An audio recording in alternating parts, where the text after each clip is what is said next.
Thank you. Thank you very much, sir. How is everybody doing today? Acapulco, my first time here.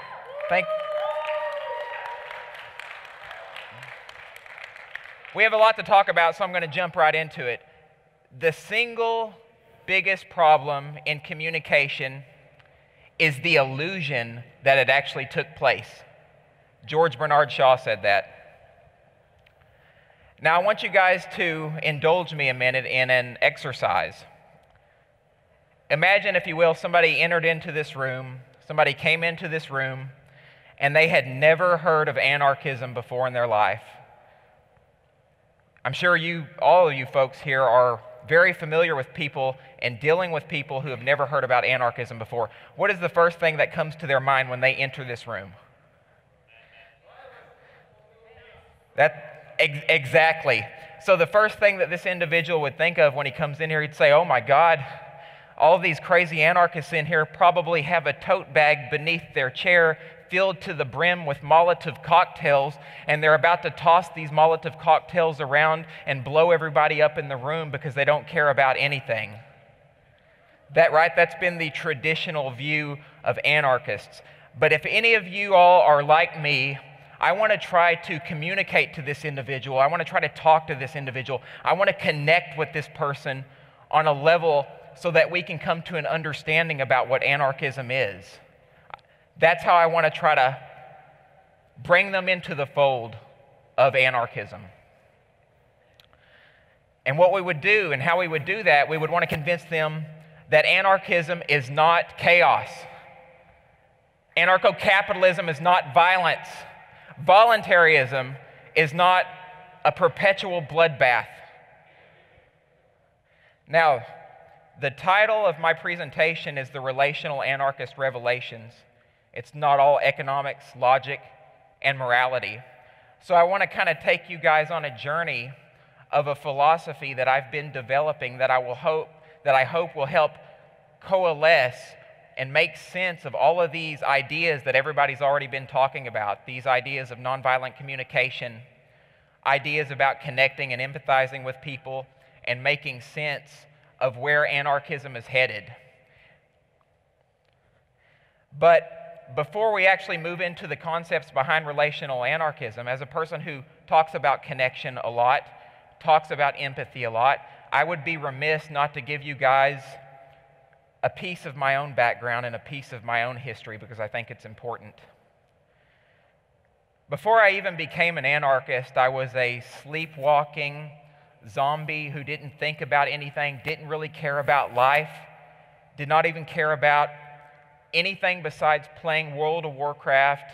I had already been to college one time, and while I was in college, I only went because I was pushed. I felt compelled to go to school because, it's this whole gig about, grow up, you got to go get a job, you got to go to college, you got to do the 9 to 5, and that was the whole indoctrination that I received growing up. And so what happened at one point in time, somebody called me up and they said, and this was a person who's very close to me, they called me up and said, hey, I want you to come over to my place. I got something I want you to try. And I said, what is it that you want me to try? I told this individual. And they said, well, you just got to come over and see. So I came over to their house. I walked in through the door and he opened his hands and there were 2 little red pills in his hand. 2 little red pills in his hand, and these pills were MDMA, also known on the streets as ecstasy. Some of you guys may be familiar with that compound. I know Carlos just got through talking about it in his presentation. And so I took the compound, I took the pills, and this individual said, you're going to absolutely love what happens to you. This is going to be an amazing experience. And I remember coming up on this drug that for my whole life has been told is bad and that it would kill me, it would destroy my life, and it would hurt me. Well, I started coming up on the drug, and I was touching myself. I was looking around everywhere, and my senses were heightened, and I was in fucking love with the world at that time. And then I had this moment of insight. I think the Zen Buddhists refer to it as satori. It's this flash of insight that just hits you in a moment. And then I went into this state of consciousness where I also had this cone or this mantra I kept telling myself. And I kept telling myself, I love who I am, and I'm more intelligent than I've ever thought I was. I'm more intelligent than I ever thought I was. I'm more intelligent than I ever thought I was. And at that moment, I was awake. It's what psychologists refer to as a quantum personality shift. It's when your personality changes literally overnight.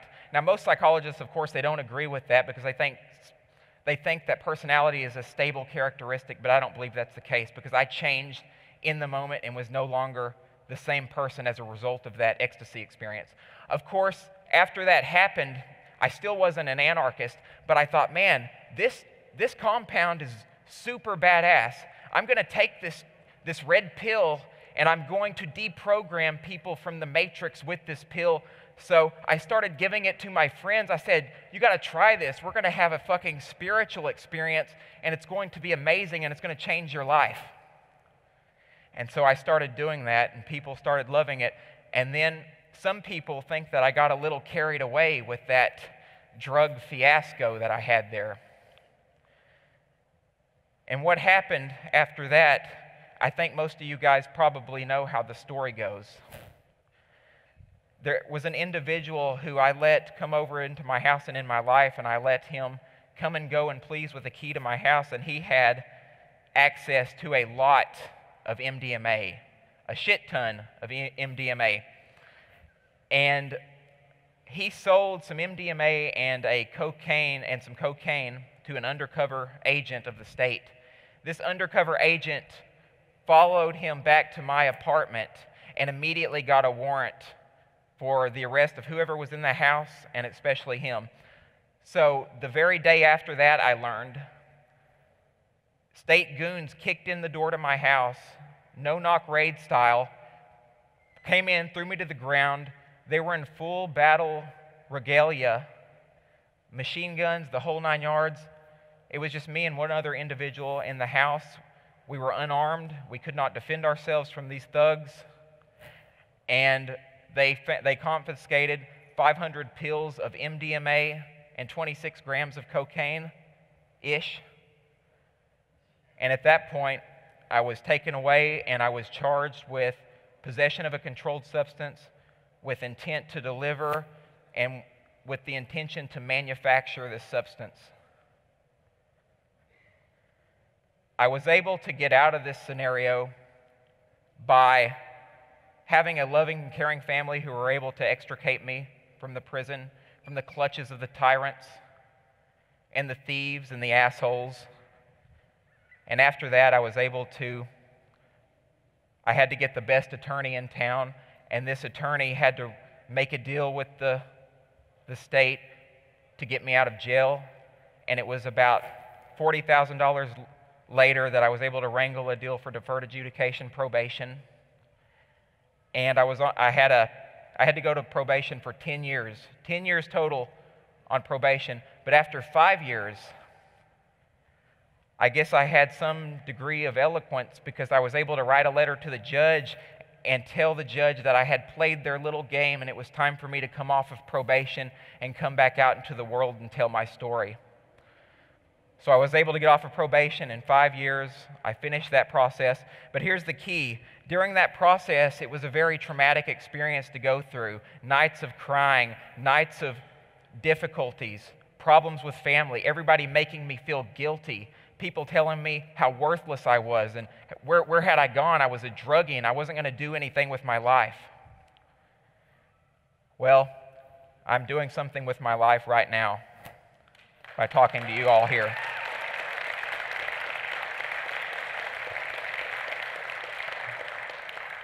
The biggest problem with this whole process is that it made me a bitter person. For the longest time, I was an angry person, and I started reading Murray Rothbard, and I started watching Stefan Molyneux videos, and Ron Paul's campaign was in full swing during this time. It was around 2009, and at that point in time, I fully started to wake up as an anarchist and realized what had been done to me was absolutely wrong. It was a horrible thing to have happen to anybody, and I was not the one at fault. I was no longer going to feel guilty, and I was going to start placing blame where blame is due, and that is on the state and they're thugs.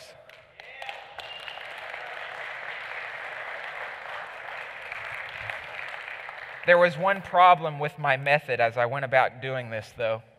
Since I was so angry, I was having a hard time convincing the people in my life of the efficacy, of the beauty, and the brilliance of anarchism and statelessness.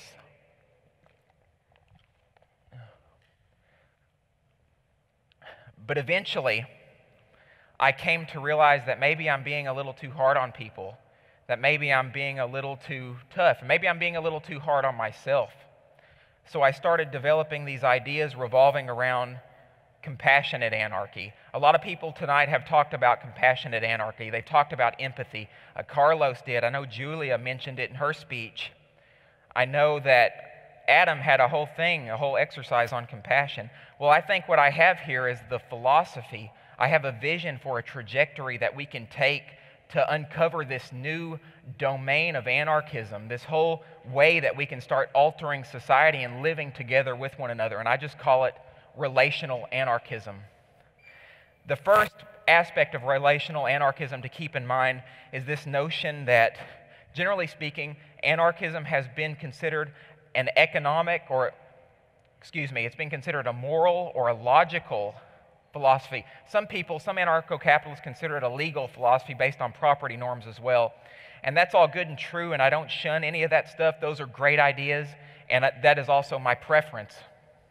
However, whenever we say that we're anarchists, we're also making a relationship statement. In this sense, anarchism is apolitical. When we say we don't want a ruler in our lives, we're saying I want to be able to relate to you in the best way that we can.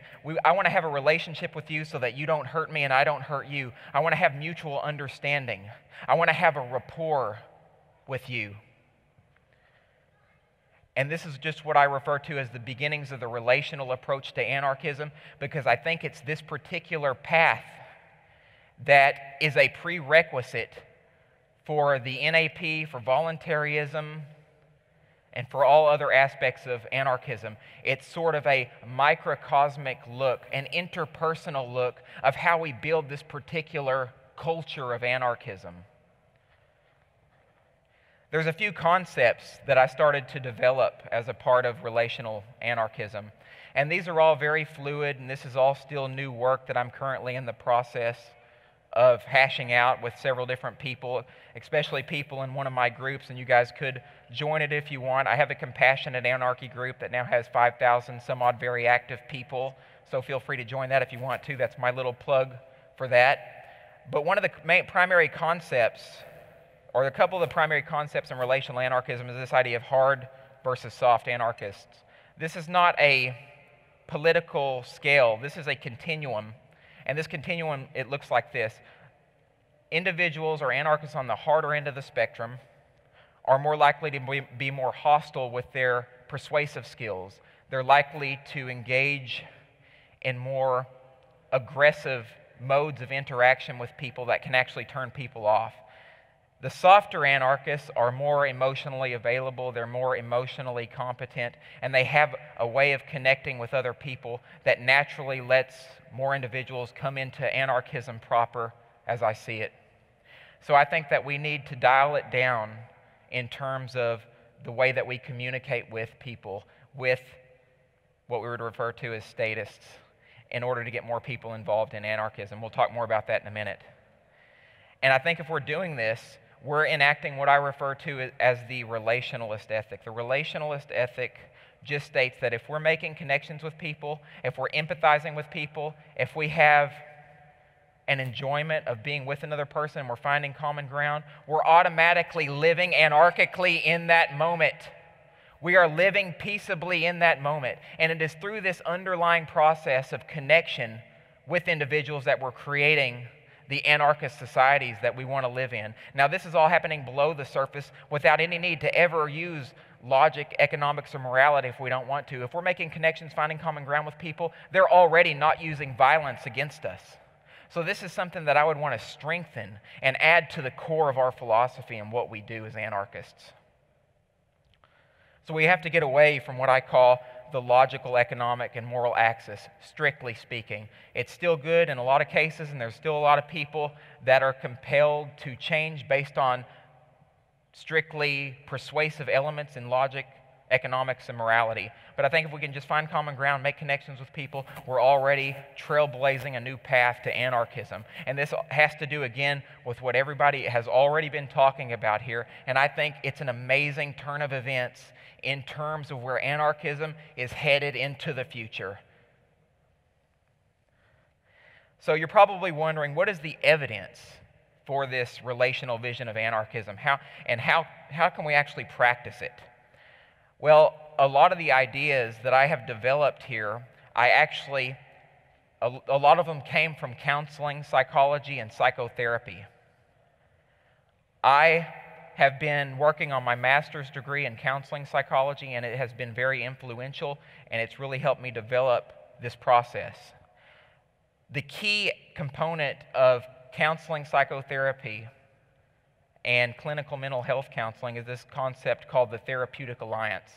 And the therapeutic alliance is a studied concept that just means the best relationship that the client counselor has, or the most empathetic relationship that a client counselor has, will actually determine the levels of positive outcomes in that relationship. There's no amazing rhetorical strategy or no intervention that a cognitive therapist is going to use that's actually going to determine change in the client. It's all based on the relationship. So look at this in terms of relational anarchism. If we act as social therapists for people and come out and actually talk to people, come to terms with them, we're, again, enacting relational anarchism and building the anarchist communities that we want to build. The next two topics I would be remiss not to speak about because everybody else has been kind of discussing these ideas, but these are important components of a relational anarchist and even a voluntarist. But there's this idea of emotional intelligence. Who in here has heard of emotional intelligence?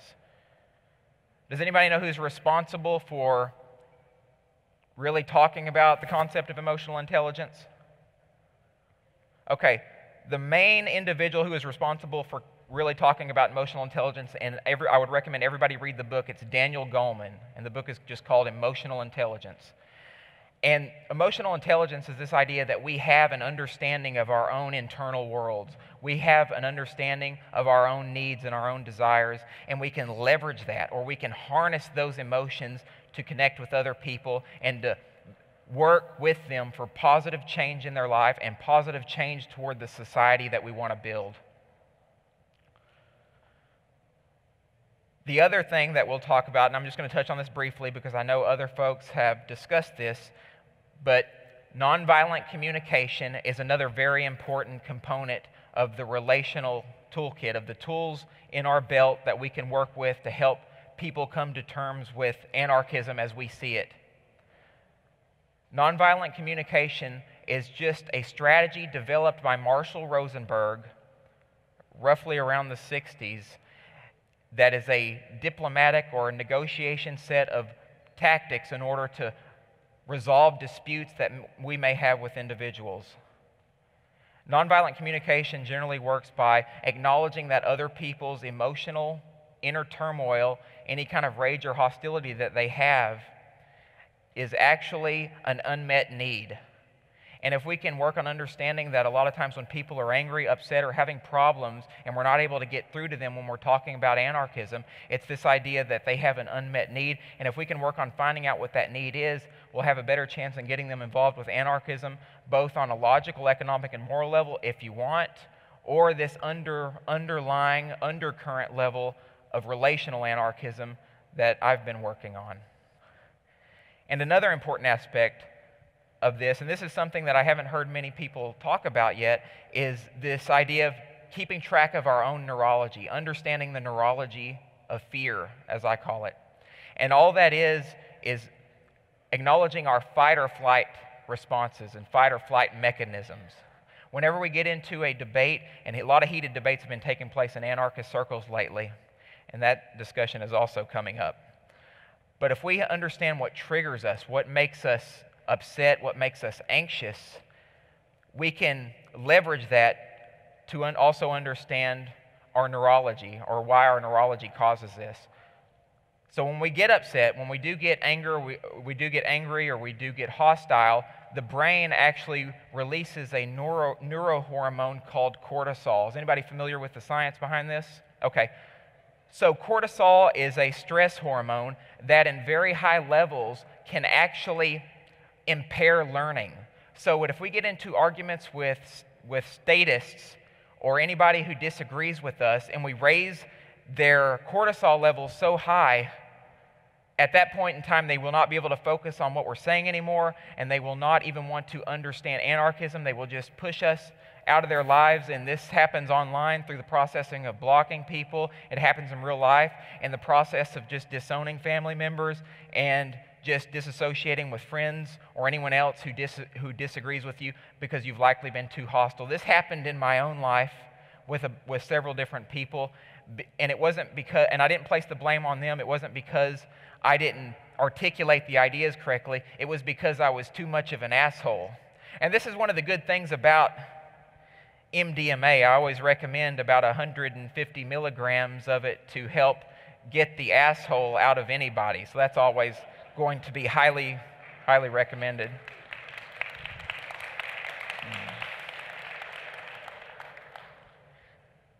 And this is the really, really fun part.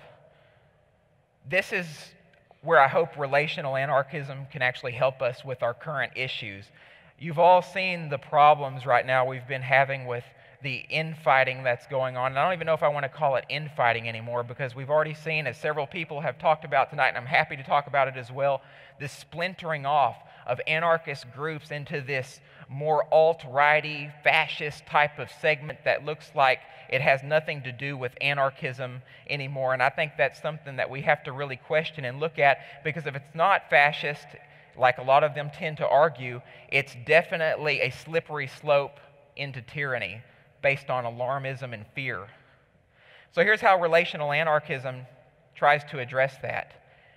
If we can leverage all the tools that I just expressed and start trying to connect with these individuals, find common ground, and even learn to try to talk to them and to realize that we don't have a fight mentality, that we want to get back together, that we want to connect, that we want to produce the kind of society that we all together want to produce, perhaps we can overcome those differences. Perhaps we can move beyond all of the childish nonsense and bickering that's occurring on a regular basis. You know, and it's really sad. I go into these discussion groups and I can't even get a word in edgewise because I get called a cuck, or I get threatened with being tossed out of a helicopter. And I have said maybe one sentence. I haven't even got to break down the whole philosophy and get them to understand where I'm coming from. It's a tragic state of affairs. So this is the breakdown of communication. And what I've been trying to do with some of these individuals, and they're actually starting to listen to me, is to try to get into their head a little bit and understand what kind of needs aren't being met there. We understand that there's a lot of fear taking place, and perhaps we can be agents of change in the sense of breaking down this fear and helping them come to terms with what we want. And this right here is my modus operandi. This is where we're going to make the absolute change that we want to make, I think. Another issue here, and this is something Carlos briefly mentioned, especially in terms of ADD, ADHD, which I was also diagnosed with. We have this issue, and a lot of you who follow my material have already seen me talk a lot about psychiatry and the problems with psychiatry. Who's familiar with my work on psychiatry as I've talked about it? Okay. We're in a current state of affairs right now where psychiatry is basically the fallout of statism. Anybody familiar with the work of Thomas Szasz and his work on psychiatry? So that's all very important material here. Psychiatry is an institution that has historically been built on subduing people rather than healing people. Psychiatry and psychiatrists go through the process of putting people on these chemical agents that act like fucking chemical straitjackets or chemical lobotomies that numb people's ability to feel, that numb people's ability to connect. So if we're having problems interacting with family members, if we're having problems loving the people in our lives or trying to connect with people, some of that may be, we can blame that on psychiatry and the compounds. Have you ever heard anybody that's close to you say they were on a psychiatric medication and the psychiatric medication has made them into a zombie, or they've suggested that they can't feel anymore? How fucking tragic is that? if you can't even feel if you can't even have an emotional world anymore because of what these compounds do to you, it's absolutely horrible. Thank you. It is fucking tragic. So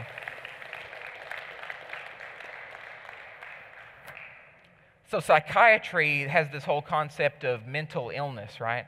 I don't buy into this concept of mental illness because it's a way to pathologize people. It's a way to stigmatize people. And individuals say that because I say that mental illness doesn't necessarily exist as a disease construct, that I'm the one stigmatizing people.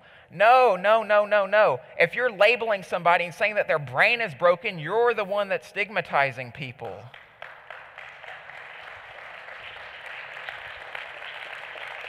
If you're medicating somebody with a compound that can hurt them, especially individuals who have suffered from bipolar disorder who have to take lithium, which is a salt, and lithium actually at high enough levels overloads what they call the therapeutic window and can actually be toxic.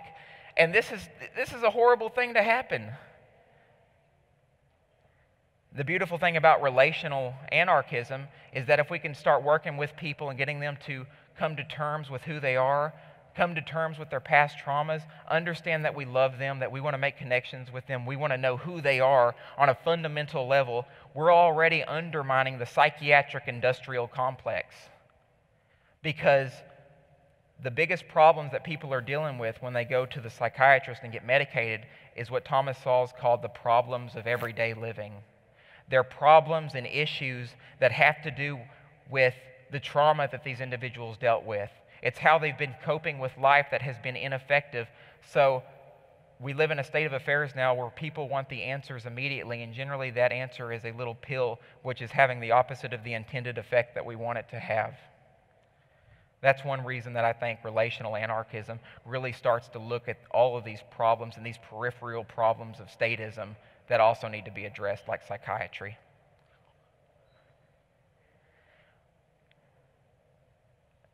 The end result of this relational movement, I think, is going to be another movement to start actually creating compassionate communities. It's going to be a movement for looking for new ways to build society in a way that mirrors compassion, empathy, love, human decency, human dignity, and the absence of this nonsensical, barbaric bullshit that the state perpetrates on a daily basis against everybody. And relationalism obviously moves away from that because now we're connecting to people, we're getting in touch with people, and it's a super beautiful thing. And one of the components of this, and a lot of the leftist anarchists are some of the individuals who talked about these ideas on the get-go, and we really haven't adopted them as much in the voluntarist communities. But there's this idea of prefigurative politics. As a relationalist, I just call it prefigurative apolitics. But prefigurative politics basically states that if we're coming out and we're making connections with people, if we're building communities around the ideas of compassion, around the ideas of voluntarism, then we're prefiguring already the way that society is going to be. Right here, everybody that's in this room with me is prefiguring the way that society is going to be, and we're going to continue to build this up. That's the idea of prefigurative politics, apolitics in this instance. Another issue that always has to be addressed when talking about creating compassionate communities is this notion of keeping in mind attachment theory and what attachment relationships do to people. Everyone already knows that non-peaceful parenting, most of you all are already familiar with this, but non-peaceful parenting actually is part of the breakdown of society and also leads to the creation of statism. Because, and a lot of people have talked about this, but non-peaceful parenting and the violence of childhood is actually projected out into the adult world as statism, as authoritarian, top-down control onto people. So it's my hope that we can also start paying attention to attachment theory and the importance of allowing children to grow up unimpeded, free, without violence, without all the the nonsense in their lives that they have to deal with in this moment. And I'm not a parent yet, but I can testify to you right now that when my wife and I decide to have children, we're going to allow our children to grow up in the most relational environment possible. There will be no hitting, and there will be love abound. There will be nothing but love in that environment.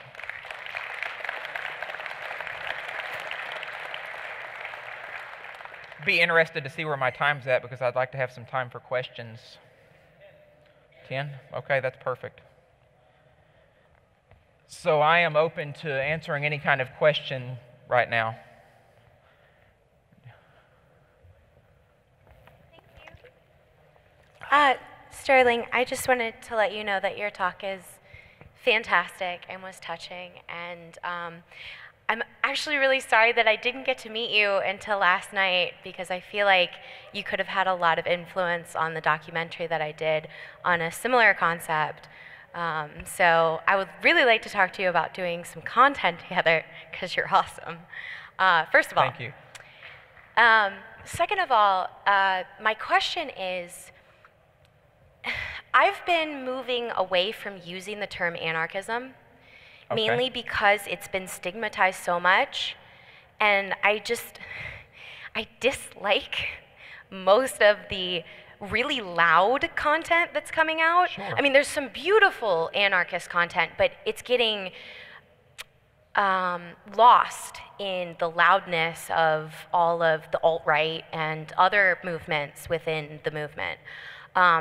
So I've actually started using the term euthromaniac, because I like that term. And it's basically like a self-diagnosis. It's the state's way of saying that we're crazy. It's an obsessive need for freedom. So yeah, they're trying to diagnose us. Anyway, my question is, I really love the concept, but is it worth trying to save the word anarchy? That's my question. Sure, no, that's a great question. I don't actually think I'm trying to save the term anarchy in general.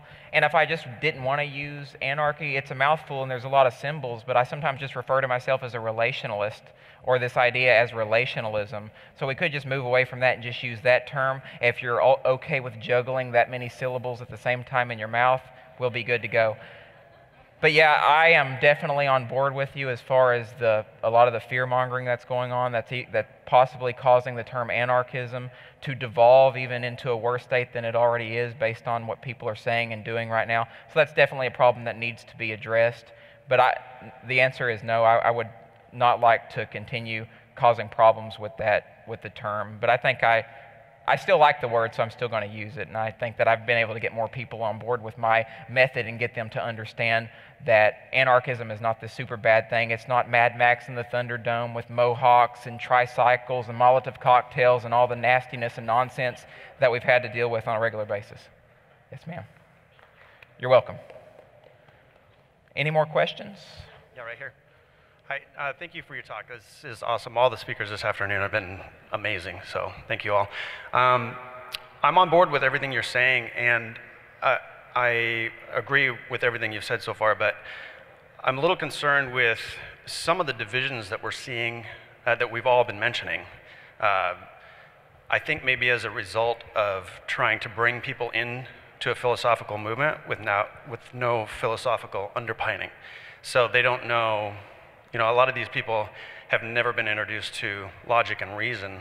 Sure. So do you have a plan in your philosophy or the things that you're discussing there as far as when it's appropriate to take that relational philosophy into logic, reason, economics, morality, et cetera? Right. Yeah, really great question. I think the first thing is we can recognize that there is perhaps going to be some people that are never going to be interested in logic, economics, and morality. Can we agree to that? There are going to be people who probably won't ever care to learn or won't ever care to push the boundaries forward, but we all have an innate sense of emotion. We all want to connect with people and have relationships with people. So this is a way I think we can cause the paradigm shift that Larkin Rose always talks about, of getting enough people involved and pulled over to into the movement of anarchism without them ever actually having to think on a deep level like most of us in this room tend to think on. So I think that's one aspect of it. But if you do want to talk about the logic, economics, and morality, I don't have a problem with that. Like I said, my preference is anarcho-capitalism. I love logic, and I'm guilty of talking to people all day long and debating with people all day long on my feeds when I'm in the mood. So yeah, that's a possibility, and we can move into that at some point in time if you feel comfortable with somebody and you've managed to establish common ground and understanding. More questions? This gentleman over here, I saw him. Do you believe it's that relational anarchy, if followed, would render like non-aggression principle, like that's just something that comes along with it, like it would render it pointless almost, like that people should seek to follow the treating each, basically if we treat each other right and spread love and good energy, that we don't, that the non-aggression principle, it, like, you know, spread love as opposed to focusing on nonviolence, basically, and the nonviolence will come along with it. Is that sum up? Like, do you think the non-aggression principle is rendered like pointless almost by by this? I don't know that I've actually characterized it like that, but that actually could happen if people are already working on their compassion and their empathy, making connections with people, and everybody is basically having an MDMA experience every day of their lives. It's unlikely that there's going to be a need to even worry about the non-aggression principle. But listen, I don't want to sound like a complete, insane, zany idealist who's talking about a utopia that's never going to exist. So I think that there's still going to be problems of violence, and I still think there's going to be problems of people who are going to have disagreements, and they're going to be stuck in the logical domains. So I still think the non-aggression principle has a place in humane and decent discourse.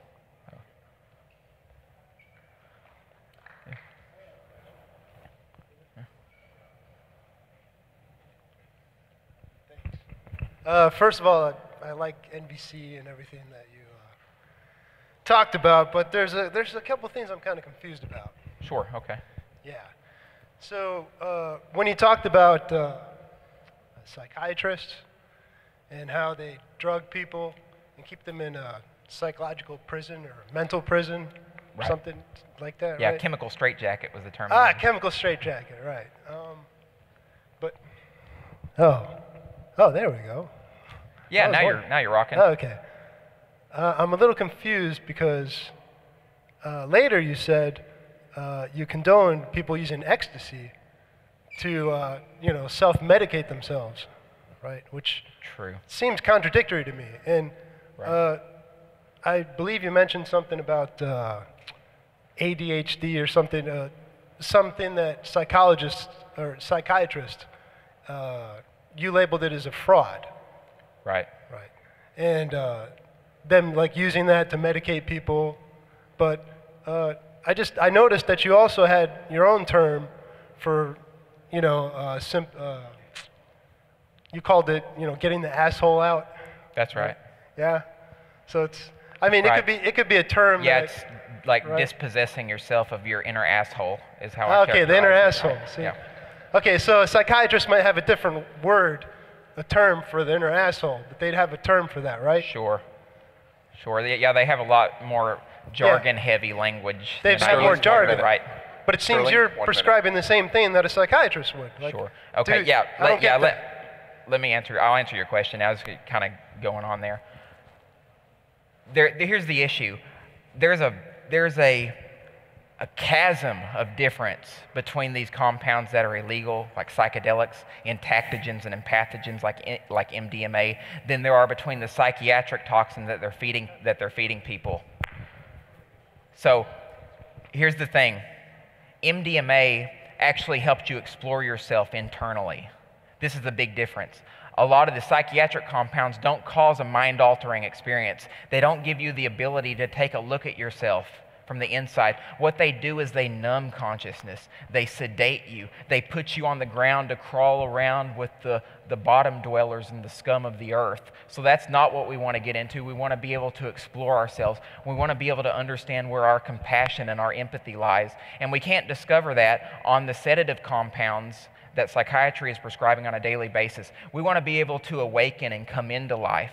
That's what happened to me on the MDMA experience. And I will say this, though, so that you have some closure, but MDMA may not be for everybody, and it may not work the same for everybody, so I wouldn't just arbitrarily advocate it for anybody. Anybody who wants to try these compounds, I recommend that they really read up. There's a great resource called arrowwood.org, so have an understanding of always what you put into your body. Love your body as much as possible. All right, ladies and gentlemen, Sterlin Luxan, thank you, sir. Yeah, thank you. much appreciated. Is that your water?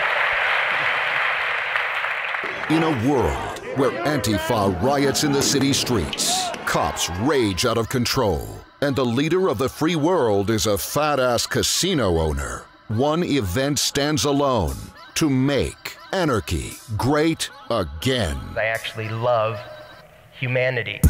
That is why I'm an anarchist. Backwards in the building like we the ceiling, we illin'. No matter who find it appealing, I'm here and I got a feeling that we'll be dealing a lot of pain with a penicillin get drilled in your head. That we are monsters and yeah, we come from the slums and for months we've been pumped, but for once I am now comfortable. I want to grow, I want some more success, and I want to know that greatness can't be rushed, can't be less, so face the fuss. Feel free to hate on us, we lace them up. Dudes, we done paid them up. Keep snakes away from us and safe from us, you might wanna be. Remember when clowns used to make fun of me and now they wanna be me? See me and they run at me, I'm gonna be the greatest, yeah I wanna be, but I am not the one to be the fakest for the sake of being played. I'm here, like I never left, set to hell. Nah, cause I can't just fail, so just prepare your ears, it'll get for real. Okay, from here, we will never take the sale, it's grind time. My mind and my thoughts, my highs and my faults, my wins and my loss. When will I fall off? It's a chance for me. You are now listening to Veracity. Yeah. Fuck the media, fuck the banks, fuck drone strikes, fuck tanks, fuck hunger, fuck war, fuck ignoring of the poor, fuck the left, fuck the right, fuck the government. Thank you, thank you, thank you, thank you.